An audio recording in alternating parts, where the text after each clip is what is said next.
Aaron lived during a time when the polar configuration was present.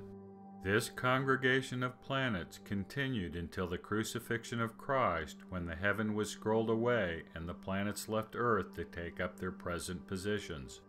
The presence of the planets above Earth's North Pole and their close proximity had profound effects on Earth and its physical environment. One of these effects was a substantial reduction of Earth's gravitational pull.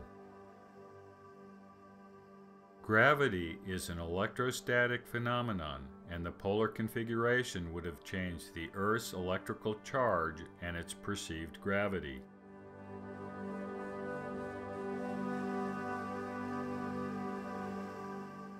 We know from decades of manned spaceflight that humans who live for extended periods of time in the microgravity of space grow noticeably taller.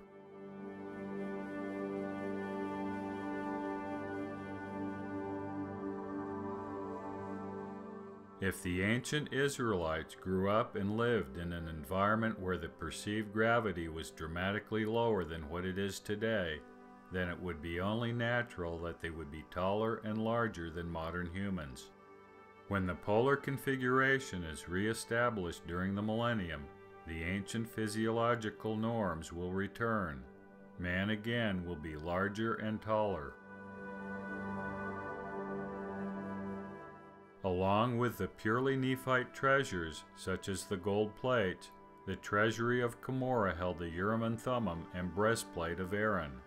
These were sacred treasures of Israel, and more specifically of the royal line of David. The large room in the hill was more than a Nephite treasury. This being the case, the question arises as to whether there are other Davidic treasures kept in the Cumorah treasury. Are any of the sacred things considered to be Nephite actually Davidic?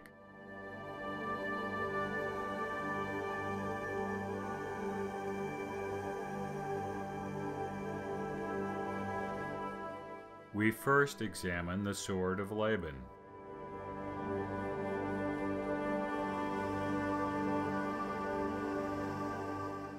The sword of Laban first appears in the Book of Mormon when Nephi finds the drunken Laban on the ground, clad with armor and a sword.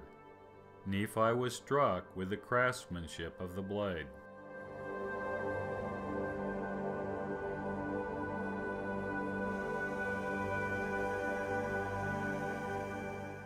Nephi used the sword to kill its owner and took it for his own.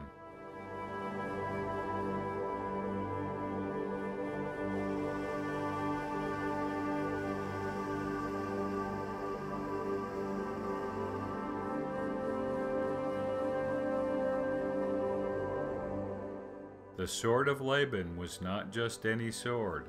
In addition to its exceptional workmanship of precious metals, the sword became the sole possession of Nephite rulers, be they kings or chief judges. Nephi, son of Lehi and the first king of the Nephites, used it to fight against the Lamanites. King Benjamin did likewise.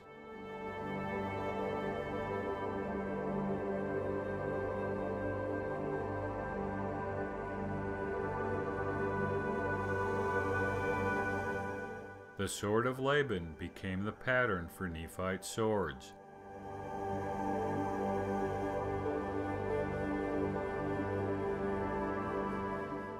It is curious that Nephi would use the sword of Laban as an exemplar for forging many swords.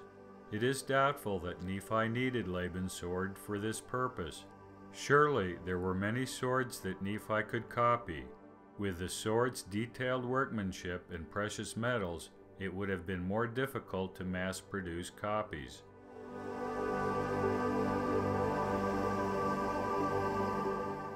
Laban's sword became one of the sacred things passed down the generations of Nephite chief judges and kings.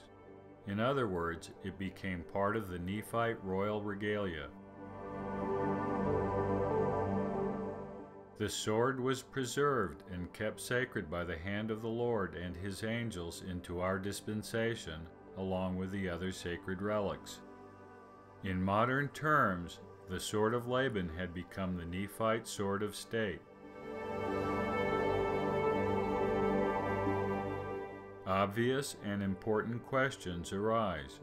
Why did the sword of Laban, finely constructed as it was, become the sword of state for the Nephites? Why was it considered as sacred as the Urim and Thummim and the Liahona, which were made personally by the Lord?